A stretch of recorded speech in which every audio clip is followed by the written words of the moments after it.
Hello, everybody.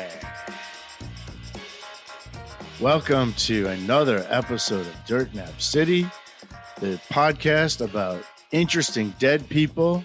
How you doing, Kelly? I'm doing great, man. I am very, very well fed at this point. I've been crunching on an apple, which is now my favorite thing to eat because of all the great facts I read about them. But, you know, I've really realized one thing. You have to buy 25% more because they're 25% air. Yeah. So if you if you're interested in or intrigued about what Kelly's saying, 2 weeks ago we did an episode on Johnny Appleseed. And so this adds to our catalog of quirky Americans, right? Ooh, and I think yeah. I'll do the same thing today. You got a quirky American for me? I do. Now, so far, how many doctors do you think we've talked about on this show? We've talked about 2 or maybe 3. Can you guess which doctors? Medical doctors? Either way. Or I guess Einstein was probably a doctor, right? Mm-hmm. Let me think. We never covered Dr. Love. Dr. Hook. We talked about Dr. Hook. We did talk about the Gentleman Pirate, but not Dr. Hook. I can't think of any other doctors. We talked about Dr. Seuss. Oh, yes. A classic. That was one of our first season. We talked about Dr. Spock. That's right. I don't think he was a real doctor, though. No, he was definitely a real doctor. Spock? Seuss was more of a doctor than Spock. Come on. What? And Spock was a medical doctor. Yeah, okay. Who gave bad advice about how to raise children. If you want to know how not to raise your children, go read his book and listen to or just skip it and listen to our podcast about him. But that wasn't the takeaway I got. But was the dude who did Pilates, was he a doctor? No. Okay. No. And either was Thomas Edison, either was maybe Tesla. Was Tesla a doctor? I think so. Oh, it was like Doctor of Physics or something. Yeah. And Nostradamus, you may remember, that was a long time ago. But remember, Nostradamus got expelled from medical school. That's but then he still everyone called him doctor, and he called himself doctor. But they were putting doctors to death back then, so he was on the DL. That's right. He's secret doctor. # secret doctor. Well, I'm going to talk about somebody today that may or may not have been a doctor. Okay. Is this a may or may not have been a medical doctor or just Yes. Yes. Now, wait, are you a doctor? Yes. Oh, okay. You're not talking about yourself. Well, you can't do that. So, okay. Born in 1882, died in rural Indiana, died in 1968 in Chicago. Okay. 20th century business icon, probably one of the pioneers of modern advertising and sales as we think about it. We know him, though, as a doctor. In fact, you probably wouldn't even know his first name, but he may or may not have even been a doctor. So this is like Colonel Sanders. Yeah. May or may not have been a colonel. Wasn't a colonel. Exactly like that. So his name was associated with his product or with his business, I guess. Yeah, you know him as a doctor. Okay. Today. Dr. Scholl's. You got it. Did I really? Dr. Scholl. What do you know about Billy Scholl? Well, they go in your shoes. He goes in your shoes. He goes in your shoes. Well, his pads, his thingies. Yeah. I mean, they are called Dr. Scholl's, and yeah, they're for people with corns and bunions, and we're going to talk about all flat feet that. And all that stuff. We're going to get into all of those terms and see what you know about feet. If you're into feet, this is the show for you today. If you are squeamish about feet, this is going to be rough for you. I'll just tell you, because we're going to talk about feet. Don't be defeated. Listen all the way through. And by the way, if you are into feet, you also want to check out the X-ray shoe fitter episode. Now, I wonder if Dr. Scholl ever used an X-ray shoe fitter. I was afraid what you were going to say there. If you're into feet, we got not much for you other than the one about the X-ray shoe fitter. Yeah. Which I like. I still like that episode. That was one of our first dead ends. Yeah. If you haven't listened to a dead end, by the way, these are the episodes we have in between the episodes about people. They're about things that don't exist. That probably like shoe inserts, right? I think these are pretty. It's a pretty big company still, Really? and he does more. They do a lot more than just inserts. How in the world did I pull that out? I really don't know. Well, Dr. Scholl is a very famous company that are kind of ubiquitous, right? And you probably even tell me the color of the boxes of Dr. Scholl's. Are they blue? Blue and yellow. Okay. And yellow boxes with blue. Yeah. So Billy Scholl, William Mathias Scholl, or Billy, grew up as one of 13 children. His grandfather was a German immigrant and shoemaker. Oh. So that's probably where the love for feet started. Now, is that called a cobbler? Probably in Germany, yeah. And then they make shoes out of corn cobs and wood. You can imagine how rough shoes were until about the time we were coming up. Nikes were invented in the mid 70s, right? Yeah. Kind of mass marketed in the late 70s, and we got pretty lucky in the shoe game. I guess, but we don't have the benefit of being able to walk around like Johnny Appleseed barefoot, right? Because let's face it. You think that's a benefit? We're tenderfoot. Well, have you ever read the book called? It's about the guys who run ultra marathons with no shoes on. Yep. Supposedly, it's good for you, like to actually have your feet touch the earth. Yep, I like a good shoe though. Really I do too, but only because my feet are such babies. So if you can imagine how bad foot technology was. Well, yeah, they were using radiation on your feet back then. But even before that. So Billy Scholl, his dad was in the Union Army. Okay. So in the Civil War, fought for the Union, and the Union had the latest technology in footwear. What do you think the latest technology, the state of the art was, like the most technologically advanced development in footwear was during the Civil War? I'm going to go with moccasins. Nope. The Union Army had these and the Confederacy didn't. Steel toe. No. It's much more even simpler than that. Buckle. No. They had left and right boots. Oh, wow. So the Confederacy did not have this. Every shoe was the same. They were all left. Was the same. In fact, when the Confederacy, after a battle, the Confederacy would take the boots off of the dead Union soldiers and wear them because they were so much more comfortable, because there was a right and a left. Yeah. They weren't just one size fits all, or one. And they probably didn't even have sizes. They were probably just, all a size 10 or 9 or whatever. Yeah. And at one time, General Grant actually attributed the Union's edge over the Confederacy on the fact that they had more comfortable boots than the Confederacy. Wow. Imagine the ingrown toenails that you would get from too small and only one type, like no left and right. I mean, I don't think they were all right or all left. They were just all nothing, right? So they didn't. Right. They so didn't at least I would have made them all right or all left, so that at least one foot would be comfortable, right? This way, it was kind of the worst of both worlds. But if you knew how to make a right shoe, wouldn't you have made a left shoe also? You'd think, man. But I have a question for you though, and this might get a little cringy for some folks, but have you ever had an ingrown toenail? Oh yeah. That's the worst. Yeah, it's bad. We're going to talk about one of the most. I want to get into ever. some of those foot maladies here in a minute. Okay. But so these things, his grandpa being a shoemaker, his dad being in the Union Army, and hearing these stories about how the reason they won was because they had the right and left foot. That influenced him. He worked in a shoe store growing up. Perfect. And he became interested in what we call today podiatry. It wasn't called that back then. It was called chiropody.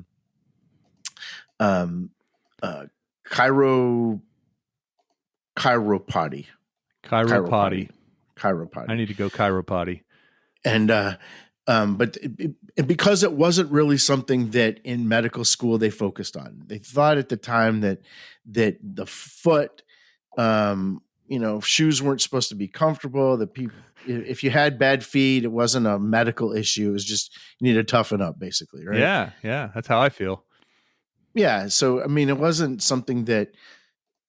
I think people that were into chiropody back then were basically, cutting people's toenails and dealing with corns. Yeah. It wasn't really thought of as being a very respected medical thing. But he may or may not have enrolled in medical school around this time when he was working in the shoe store. And we'll talk about all that. But in 1993, there was an article written about some of the great Chicago events that happened in this 20th century. And they talked about Dr. Scholl's, and they had the quotes around the word doctor. And there was a guy in his 80s who had formerly worked in the American Medical Association as director of investigation. And he was reading this article and he thought, that's funny. Wonder why they have quotes around that word. And he kind of started doing some digging and determined that there's a lot of questions around this guy being a doctor. So we're not going to focus too much on the doctor part right now, but really the business part, the sales part, all that savvy, and then we'll revisit the doctor part. Yeah, it's kind of like Dr. Pepper, right? Or Colonel Sanders, like you said. Kind of doesn't matter if he was a colonel. That was kind of part of his thing. On the other hand, your love of chicken probably isn't influenced by whether or not he was a colonel. If you're buying products, health products for an appendage, you might want to know if the person who's hawking it is actually a doctor or not. And some would say that's quackery. Quackery. I love it. So before we get into all that, I want to talk about some foot ailments and see how much you know about some of these foot ailments. Oh, I'm an expert. Do you? Do you know what hammer toes are? Isn't that a type of shark? Hammer toes. Have you ever heard of hammer toes? No, never heard of hammer. You never toes. Heard of them? Really? No, I don't think so. That's when you have a bend in the middle joint of either your second, third, or fourth toe. It just bends like upward. Huh. Okay. So I don't know how many feet you've seen. That sounds more like a telescope toe or a periscope toe.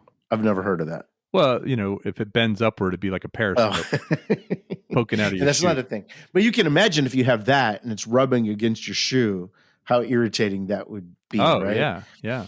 Then there's a mallet toe that's related to that, but that's a bend, but it's in a bend in the joint that's right by your toenail.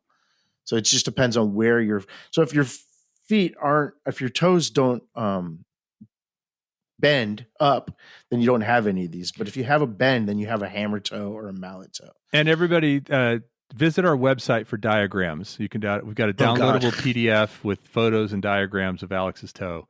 Apparently he's got a hammer toe on one side and a whatever it is on the other. Now you mentioned flat feet a second ago. That's also called fallen arches. Okay. You know what that is? That's a park in Utah National Park. Do you know what flat feet are, though?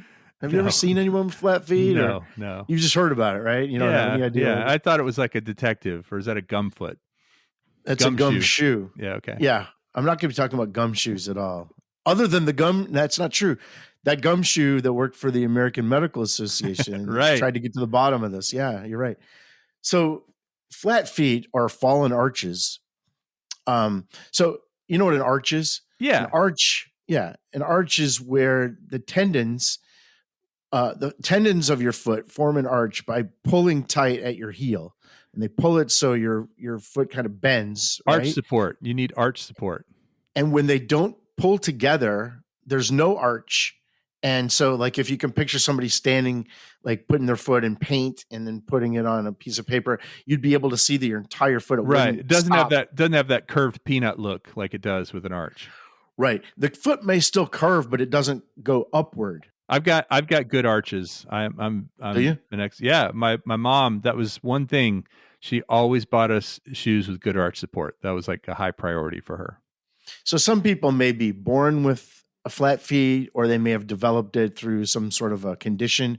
But as you may not have heard, like around the Vietnam War time, that flat feet was actually a way to not go.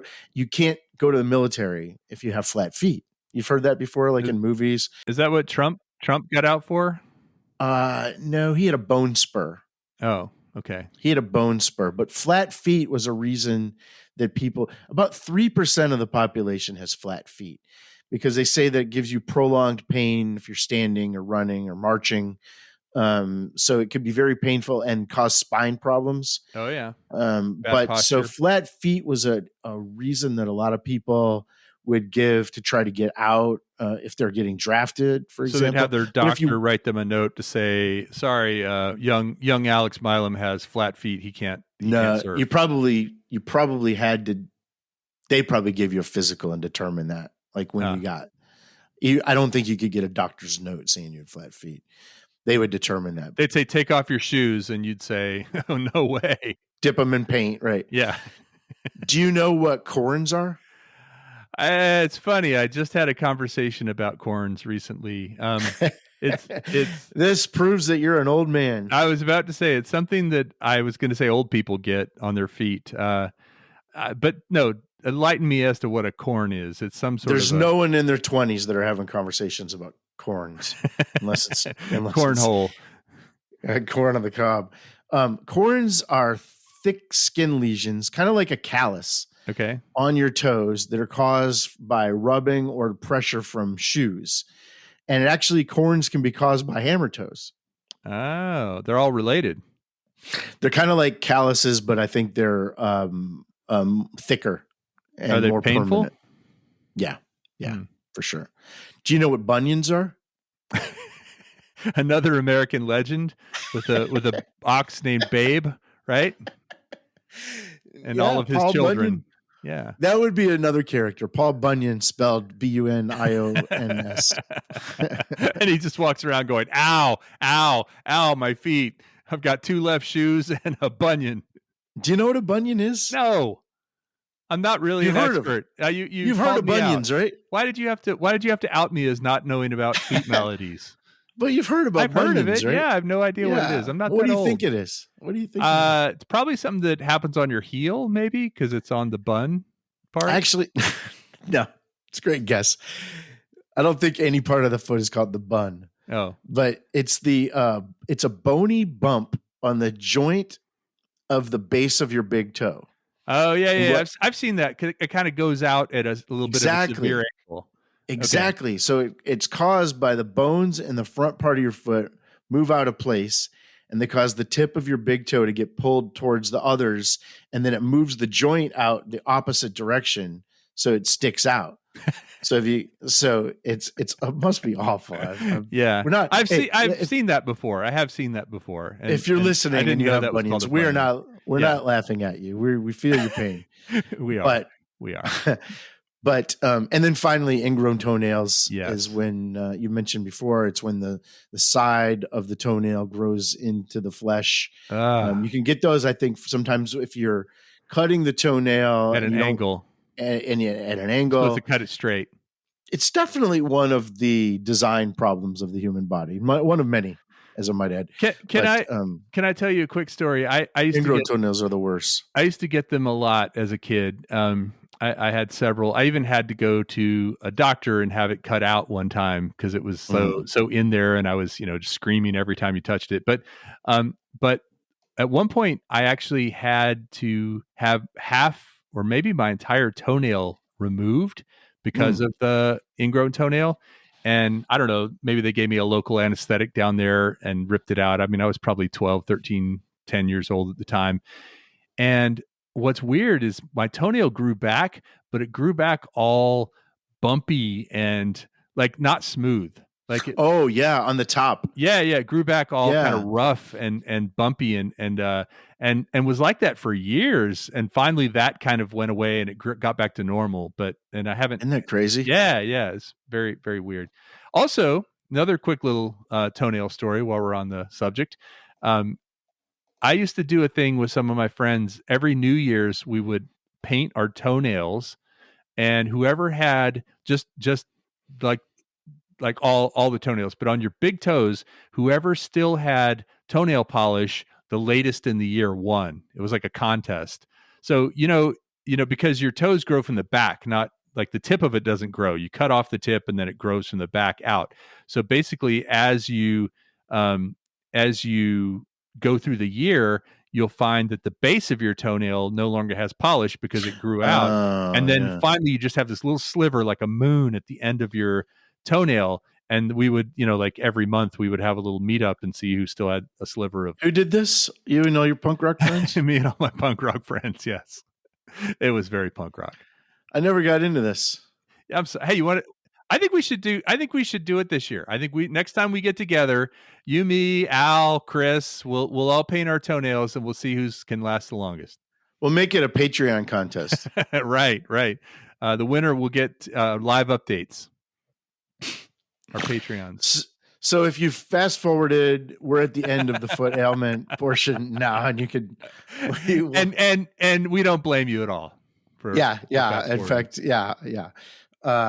So in 1912, our guy Billy. Who's the topic again? Dr. Scholl. Oh, thank you. Yeah, we got off topic.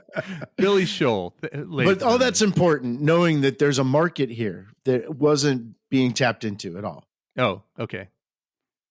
Because people have these ailments and they were just dealing with painful feet. Yeah. You can imagine most people probably had painful feet, right? Yeah. I mean, you think about, especially women, you think about the kind of shoes that people had to wear back then. And no right and left.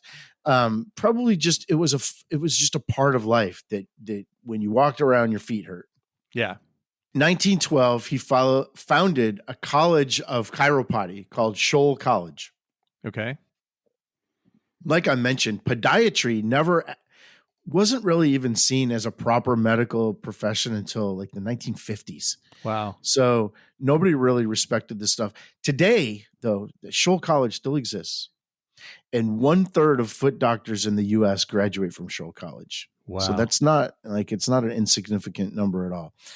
But he started the idea of shoe fitting and foot care. And which, like I said, it was a market that did not exist.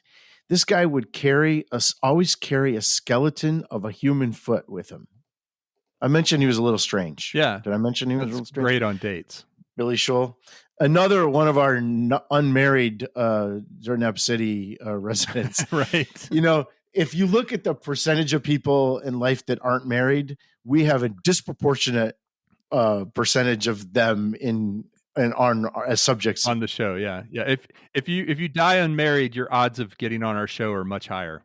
So maybe that means once you get married, you're no longer interesting or no longer have the capacity to be interesting. No comment. These are some weird folks. So he carried a skeleton of a human foot everywhere he went. And what he would do is he'd walk into a shoe store with no appointment. And he'd ask the manager, and he'd take out the skeleton and he would do the spiel about how the human foot has 28 bones in it. It's the most complicated and delicate part of the body and should be treated with respect. And then he would go on and hawk some of his products. His very first product was a thing called the foot easer. And it was an adjustable arch support. It was basically just two pieces of metal with a spring in the middle. But sounds painful. It was like an adjustable arch support. Okay. Right. And if you think about it, they didn't have those back then. So this was a game changer for people with arch problems, right? Hey, if you're on Twitter, tag us with adjustable arch support. He would have these sales people, and they were like correspondence courses that they would take that were like half educational about the foot, but also he would really make them like Salesforce. In fact, this was like the first company in America to have a Salesforce that we would recognize today that like looks like, like a pharmaceutical company with their sales reps. So almost like Mary Kay is today or Avon, like like Tupperware, but they weren't selling door to door. They were selling it to shoe stores. Okay. You know what he called his salespeople? Schollies. His foot soldiers. That's good. You like that? That's good. Yeah. He was one of the first. This was one of the first companies to have sales conventions where he'd bring everyone together and show motivational films. Yeah. And sing songs Drink that were a like lot. pop songs that are popular songs at the time that like he would change the words. Yeah. Change the words to be about feet. And then they would have like these motivational phrases that a lot of sales teams have today. But like a theme. Except no substitutes was one of theirs. Ooh. You know, except no substitutes. Oh, there you go. Did you know that Dr. Scholl's had the first self-service store where people took things off the shelf? They didn't have to get it from the counter, the guy at the counter. That prior to that, every time you walked into a store, you'd tell the druggist or whoever what you wanted, and they'd go back and get it. This was the first stores that had things off the counters that you could just grab and take up to the counter. Shelf in any kind of walk of life. Wow. Like you could just grab things off the shelf. He also started the idea of national advertising campaigns like Foot Comfort Week. You know, you see all these things, you know, these National Hot Dog Day or National Ice Cream Day, you know, and it's really like Baskin Robbins that comes up with National Ice Cream Day.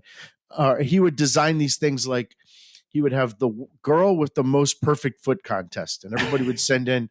Now, he was probably, well, who knows? I'm not going to talk about his motivation for the fetishist for that. But the idea that people started thinking about their feet and looking at their feet and demanding more from their feet and their shoe store and their comfort, that he was creating this need. Yeah. This need didn't exist because the cures for this stuff didn't exist. Yeah. Wow. Yeah. He called this sales company, he called it Practopedics. Okay. So like, and that was orthopedics and practicality combined. Yeah, probably. Right. So, and like I said, it was education about the foot. It was sales. He globalized this company in 1910, which was also pretty new for kind of taking something and globalizing it. Canada, the UK, all over Europe, Egypt and Australia. We're talking 1910s that he's got this global company. Yeah, way ahead of his time. And it did well. This company did super well, even during tough times, even when the stock market was going down, even during the Depression. Once you got to figure that once people see comfort in foot, they can't go back. Yeah, you can't go from left and a right shoe to no left and right shoe, right? Once you've had it. If you have bunions and then you don't, the Great Depression isn't going to go well. You're not going to say, well, I guess I got to go back to my bunions. You're going to find something else to cut, right? Spend your money on bunion powder. He had 400. I don't think it was powder. I think it was like pads. Bunion pads. Yeah. He had 400 stores, 6,000 employees. When he died, his company was one of the largest family-owned businesses in the world. Wow. That was in 1968. So this was a huge company. Now they sold 11 years after he died, they sold to Schering Plough, 1979. Schering Plough is a pharmaceutical company that makes Claritin. They also owned, that company owned Coppertone. Then they sold to Bayer, another, pharmaceutical giant. 2019, this company was sold to a private equity firm for $585 million. Wow. So that was 5 years ago, was sold for 585. And now they sell products relating to not only pain, but odor, skincare. They have skincare products. Are odor eaters Dr. Scholl? I don't think so. I think the Odor Eaters is another company. But those types of things, right? Yeah. There's a spray, skincare, athlete's foot. And Dr. Scholl's is big on running related issues too. I mean, you imagine that this guy was doing things with feet before running became a popular activity for people to do, or jogging. So they're all set with running related issues. Now, back to this issue about whether or not he was a real doctor. Kind of doesn't matter to us today because this company took off. But he supposedly attended this medical school called Harvey Medical School in 1901. His bio says that he went to Illinois Medical College, which later became Loyola of Chicago, and it said he got his MD in 1904. But then his bio also says he got an MD from Chicago Medical School in 1922. He would have been 40 years old then. And he just kind of put that stuff out there. Well, as early as 1914, the American Medical Association started getting questions about, okay, is this Dr. Scholl, is that a real doctor? And so they would do these investigations, and they could never find him like in the yearbooks or these catalogs of students that they would have. And they would send a letter to Dr. Scholl, Billy Scholl, and they would say, hey, there's been some questions about whether or not you're a real doctor. Can you let us know? Something strange was afoot. I see what you did there, and I like it. He never answered the AMA. Wow. In 1935, so this is like 20 years of this is going back and forth. In 1935, the American Medical Association came out with a statement that says, Billy Scholl is not a physician. He has posed as a medical doctor. Well, that time, these stores are everywhere. People are getting their bunions cured. They don't care whether or not he's a doctor. Now, even if he did have an MD from those schools, those colleges that I mentioned, Harvey Medical School, Illinois Medical College, they were considered to be very low reputation. In fact, the AMA probably wouldn't even consider those medical schools. They'd given grades of these schools, and they were like in the C and D range. Even the place where he was said to have a degree from in 1940, Chicago Medical School, that's a legit school, except for the guy who was giving licenses in the state of Illinois at the time was indicted for giving licenses to everybody and running what they call a license mill. Plus, he got his license in 1921, but he said he graduated in 1922. So that's shady. Doesn't add up. In Europe, they would not allow him to call himself Dr. Scholl. So in Europe, the stores and the products were always, it wouldn't be Dr. Scholl's arch or foot ease or foot powder or whatever. It was William Scholl, American doctor, is all he was allowed to call himself. Okay. So that's how they know him in Europe. What was that show? So-and-so medicine man or medicine woman? Doctor. Yeah. Magnum PI. Yeah. Dr. Quinn, medicine woman. That's right. William Scholl, American doctor, is what they knew him in Europe by. So it kind of doesn't matter to us today whether or not he was a real doctor, because he's given pain relief and really took us into the 20th century and beyond with imagine walking around with foot pain all the time. That has to be awful. And these are over-the-counter type of things. You don't have to go to a doctor if you have a bunion. You don't have to go to get a referral from a doctor. You can just go and take care of this stuff. So, on the whole of it, it's probably a pretty good thing that this guy existed. It's too bad that he kind of tried to put himself out there as a doctor, because that in a way that clouds his reputation. But who knows? Who knows? Maybe the name was more of a marketing thing. But I guess at some point, you maybe should have said, I'm not a doctor, but I play one on TV, kind of, that sort of admission. I don't know. But I could see where in the early days of it, it seemed like having that legitimacy of the doctor's name in front of it made sense. And then after that, as you said, it didn't matter anymore. The products were proven, they filled a need. And you talk about somebody identifying a need and filling it like really well. That's pretty classic. And he wasn't like some of these people that we talk about where he created a fake need and filled it. Right. These were real problems that people were having. Yeah. No, not at all. In a way, it was snake oil, because he would present himself as a doctor, come in with the skeleton, hit you with the 28 bones, they're all delicate and all that kind of stuff. But, let's face it, at the time, the medical community hadn't really even caught up to the fact that the foot was something that could cause a lot of problems. I mean, just think of spinal problems and back problems and the kind of things that can develop from foot pain. Medical community was not taking this seriously. This guy that may or may not have been a doctor was taking it seriously and actually was at the forefront of all this. So whether he was doing it to get rich or to save America from bad feet probably is immaterial. Well, I'm sure he was doing it to get rich first, and then everything else that followed was a good or a bad thing. But God bless him. I agree with you. I had very large feet as a young child. Like my feet grew really quickly. So I've always had a lot of problems with my feet and my ankles and stuff like that. And so knowing that they're well tended to, and almost maybe, as I said before, too well tended to, because I do feel like sometimes we would be a little better off going barefoot sometimes, and kind of letting our feet toughen up a little bit and have a little more of that reflexology. You're familiar with that, right? Mm-hmm. Kind of the idea that every nerve in your foot is connected to a nerve in your body.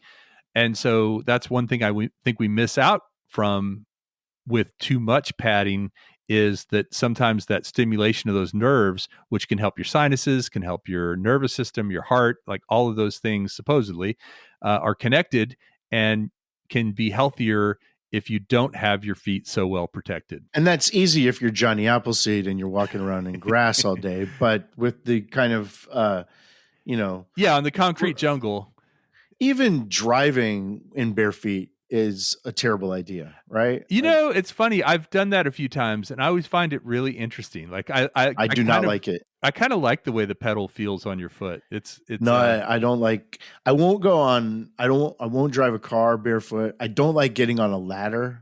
Do you get on a ladder with bare feet? I don't think I've ever done that. It's a lot of pressure. Don't you always put on shoes when you're about to get on a ladder? It's a lot of pressure on one part of your foot, right? It's like all that weight is compressed into like whatever the width of a ladder rung is, right? That's probably why you don't like it. Yeah. No, I just don't. I don't feel like I feel like if I fell off a ladder because I had bare feet, it would be all on me. What about like people would stand over me and go, "Well, why isn't he wearing shoes?" Idiot. Nostradamus. I wouldn't get on a roof without shoes. Okay. Now you're just kind of saying, kind of obvious things. Well, no. Obvious. You're talking about going through life with no shoes on. No, I'm not talking about going through life. I'm talking about occasionally going with no shoes in grass and in sand and, maybe swimming and such. But here's the thing. First of all, I don't like flip-flops. Do you wear flip-flops? And by that, I mean the kind that goes between your big toe and the second toe. No. We used to call those thongs. Remember that? Yeah. Remember titties? Yeah, remember the shoes called titties? They were kind of like a thong, but with more of an elastic thing. Yeah. I hate those too. So I don't like those either. I think I told you, Jody and I have been going to yoga a lot recently, and we both wear socks in the yoga class, and we're like the only people wearing socks. But she's like kind of grossed out by the yoga floor and bare feet. Somehow the socks protect it. Yeah, I find that I tend to always want to wear shoes and socks and some sort of significant shoe. Here's another interesting thing too. I always think about if you're ever in a car accident or you ran out of gas or you were somewhere where you had to hike a while, not having shoes on in the car could be very detrimental on a cold day, on a hot day when the cement is hot. And even just having like some sort of really flimsy flip-flop kind of thing, you can't walk very far in that, right? It's not going to be very comfortable. So I tend to wear shoes that I can get around in just in case I need to. Yeah, that's true. I found that during COVID, where I was in the house a lot, wearing shoes felt weird because I probably didn't wear shoes a lot in 2021. Yeah. It was like, remember shoes? I have to put on shoes. Another dead end from Dirt Nap City. Shoes. I used to know somebody. I mean, I still know her.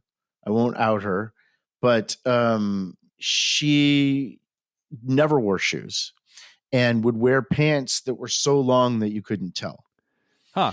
And I mean, even to like business meetings, academic conferences, and used to get splinters all the time.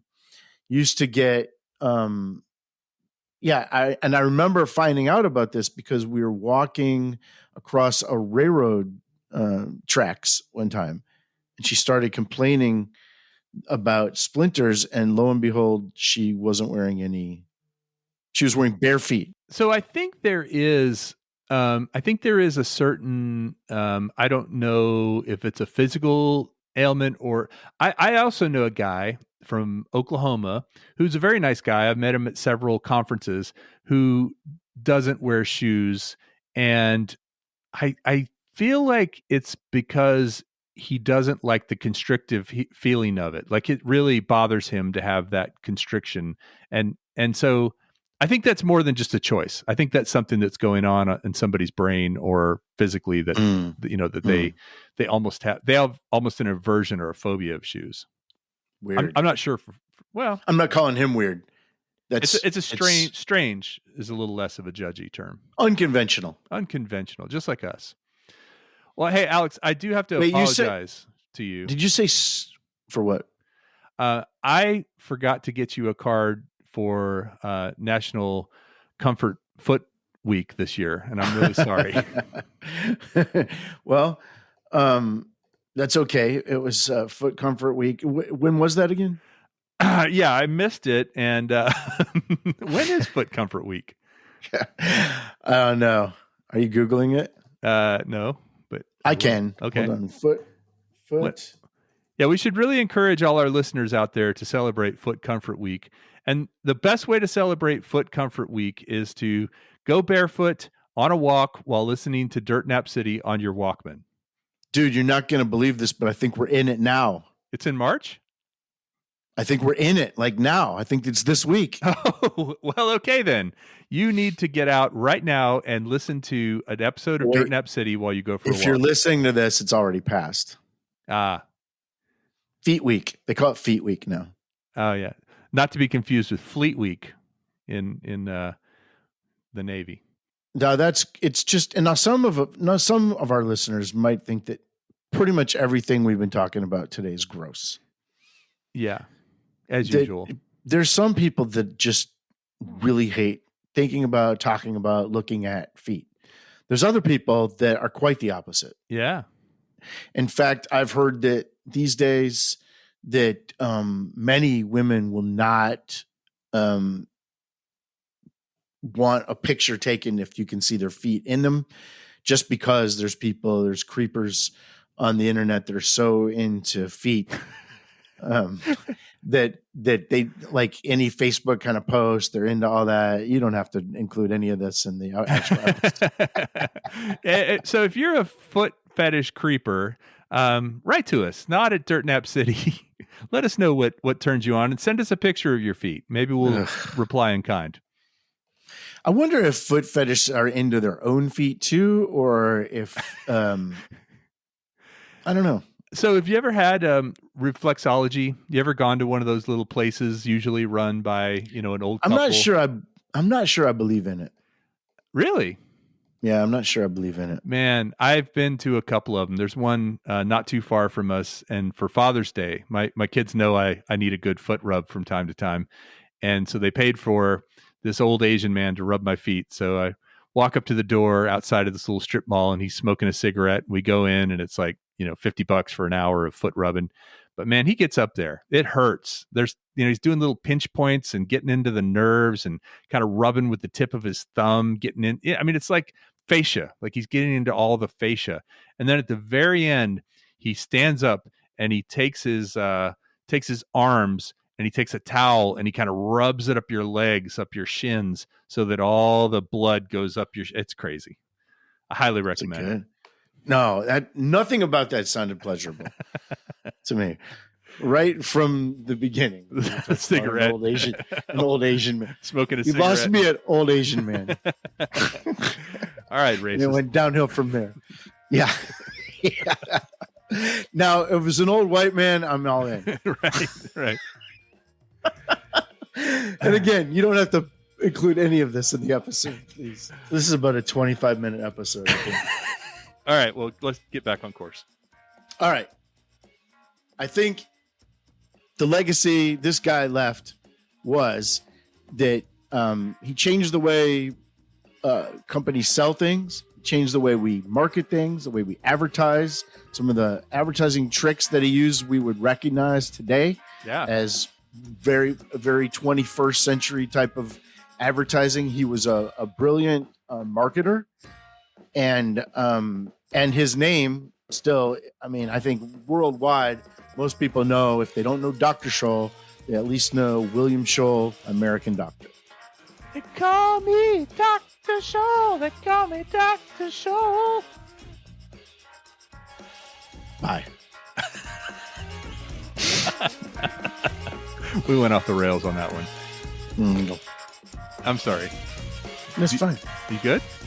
Yeah, I'm good. You mad, bro? No. No, I just think that's a good way to end it.